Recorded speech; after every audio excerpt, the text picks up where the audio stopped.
Ci sono 5 abitudini nello studio che ti stanno facendo sprecare un sacco di tempo e in questo video vediamo come demolirle una dopo l'altra. Mi chiamo Federico, insegno all'università, tengo svariati corsi e alcuni di questi sono anche focalizzati su tecniche di apprendimento e di insegnamento. Di conseguenza iscriviti al canale per rimanere sempre aggiornato e non perderti neanche un video. Sono qui per aiutarti a superare al meglio questo periodo dell'università. La prima abitudine che sta distruggendo la tua efficienza nello studio è il pensare di poter studiare in modo multitasking. Credere di poter studiare più cose tutte insieme in un brevissimo periodo di tempo. Infatti purtroppo non siamo programmati per il multitasking. Il nostro cervello ha bisogno di focalizzarsi in full focus su un argomento specifico e spesso qualunque piccola distrazione e anche un arbitrario cambio di argomento creano delle problematiche, creano nel nostro cervello degli attriti che sono poi difficili da rigenerare. Purtroppo sappiamo benissimo che il nostro cervello ha bisogno di tempo per focalizzarsi in full focus su una task. Magari siamo all'inizio di un corso, cerchiamo di rimanere al passo con il corso e questo va benissimo, ma nel momento in cui andiamo a pianificare il nostro studio dobbiamo andare necessariamente a definire dei lunghi periodi delle sessioni che riguardino uno specifico argomento e materia. Se non hai idea di come pianificare il tuo studio, iscriviti al canale ancora una volta. Abbiamo fatto un video dove possiamo farlo con ChatGPT veramente a sforzo zero, di conseguenza vai a vedere quel video. È normale trovarsi in sessioni molto intense dove cerchiamo di studiare per più corsi in contemporanea. È bene cercare di rimanere al passo con lo studio, questo assolutamente sì, ma dobbiamo semplicemente essere in grado di pianificare al meglio in modo da non essere multitasking. Cerchiamo di avere full focus, stacchiamo ogni distrazione, prendiamoci il tempo che ci serve per arrivare nella immersione totale, nel flusso in cui il nostro cervello può assolutamente assimilare, processare e fissare al meglio tutto quello di cui abbiamo bisogno di imparare. Di conseguenza, per evitare questo multitasking che in realtà ci fa sprecare un sacco di tempo, possiamo andare a pianificare il nostro studio in 4 componenti principali. La componente della pianificazione, ripeto, andiamo a vedere quel video dove possiamo farlo anche con ChatGPT, sapere esattamente che cosa dobbiamo studiare e nelle tempistiche in cui dobbiamo studiarlo, ovviamente con la dovuta flessibilità. Se serve più tempo a studiare un determinato argomento perché magari è più ostico, bisogna prendersi quel tempo. Componente di ricerca, ovvero quali sono le mie fonti, i libri, le dispense, le registrazioni delle lezioni, paper, internet, tutto quello che può servirvi, trovarlo e archiviarlo in modo che possa essere facilmente accessibile. Componente di scrittura, ovvero andiamo a costruire quello che sarà il nostro personale materiale didattico, che sarà inevitabilmente la derivazione di tante diverse fonti, le fonti che abbiamo visto prima, e il componente dell'editing, ovvero andiamo a revisionare quello che abbiamo appena creato, e questo momento, quello della scrittura e dell'editing, saranno essenziali per fissare i concetti. È bene, a mio avviso, seguire questi step uno dopo l'altro. Siccome il multitasking è molto dispendioso in termini energetici per il nostro cervello, quello che assolutamente non deve succedere è fare in modo incompleto questi 4 step, per cui trovarsi per esempio nello step di editing o di scrittura e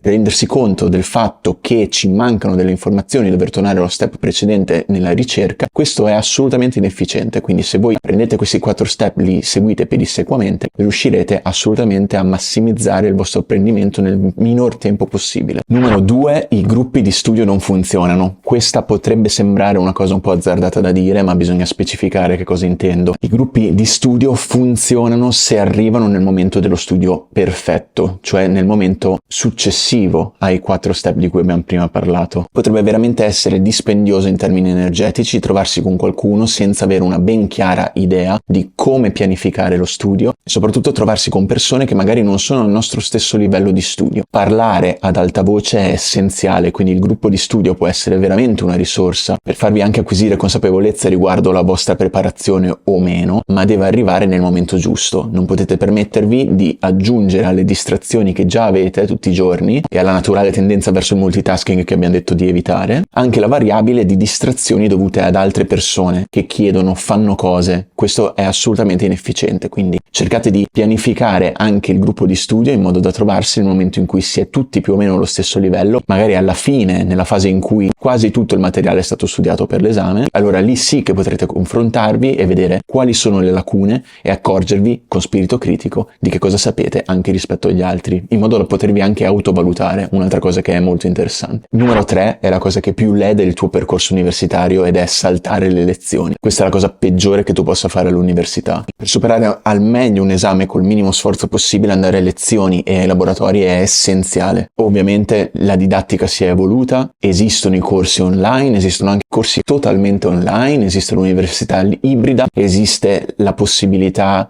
di andare a lezione oppure rimanere a casa. Queste sono tutte cose che vi facilitano, sono molto comode, ma a mio avviso va riscoperta la presenza, essere lì in presenza. Vi spiego per quale motivo. L'università non è solo acquisire informazioni, non è solo nozionistica, è calarsi in un contesto, stare con gli altri, apprendere dai propri pari, studenti come noi, apprendere da chi è a supporto della didattica e apprendere dall'insegnante in primis, ovviamente. Essere lì vi fa sentire parte di qualcosa, vi fa sentire che state facendo qualcosa, state crescendo giorno dopo giorno, non solo per quello che imparate a livello di nozionistica, ma per l'arricchimento che ricevete dal contesto, dalle persone, anche dallo sbattimento di andare all'università, alzarsi all'ora giusta e essere lì all'ora giusta. Andare a lezione vi permette di empatizzare con gli altri, empatizzare con il vostro docente e soprattutto porgli delle domande. Non avete il coraggio di porre le domande alzando la mano, interrompendo la lezione, anche se tra parentesi è una cosa che potete benissimo fare. Al professore aiuta molto capire a che livello è l'aula e come sta ricependo le informazioni. Potete andare anche a fine lezione al professore, andare a chiedere se c'è qualche cosa che non vi convince o qualcosa da ripetere, se proprio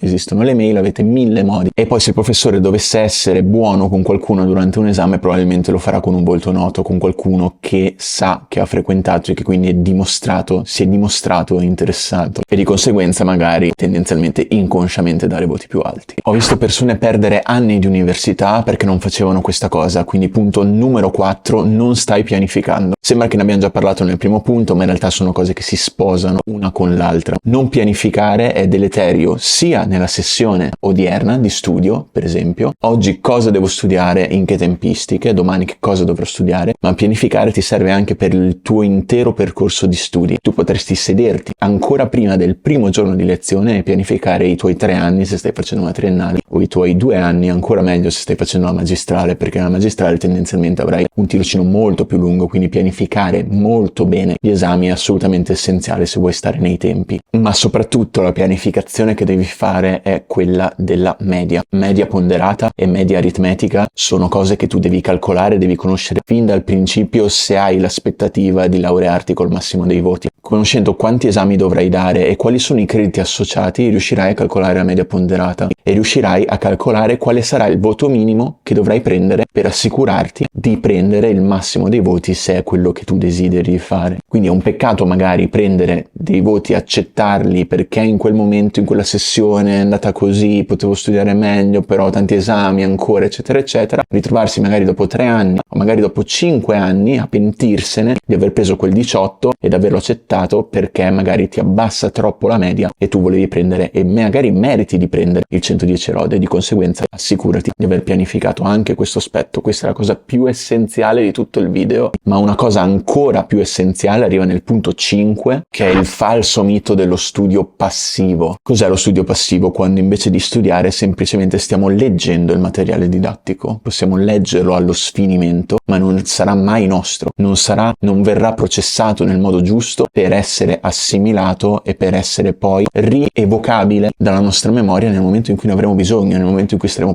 parlando con un professore o nel momento in cui dopo anni ci diremo ah sì, ma quella cosa l'ho incontrata in quel corso, chi si ricorda. Ti serve processare ciò che stai studiando tramite la scrittura essenziale. Meglio se scrittura a mano libera, non scrittura col computer, e devi parlare ad alta voce, ripetere i concetti in lungo e largo, prendere la pagina dall'alto al basso, dal basso all'alto, da destra a sinistra, fai le mappe mentali. È il fare la mappa mentale, è scrivere il concetto e parlare ad alta voce che fissa il concetto nella tua mente. Diventa vero, non è astratto solo se tu lo riprocessi e lo rendi tuo tramite il tuo modo, il tuo linguaggio, la tua cinetica. Alzati in piedi, fai finta di fare una lezione a qualcuno, devi parlare. Usa le mappe mentali, usa le flashcard, usa il metodo che fa per te, schematizza, riassumi. Un intero libro può essere riassunto in una sola pagina, in una mappa mentale di una sola pagina. Segui questi consigli, non avrai più nessun problema all'università, quindi metti un bel like, iscriviti a questo canale per rimanere sempre aggiornato sulle ultime tecniche per dominare l'università al meglio.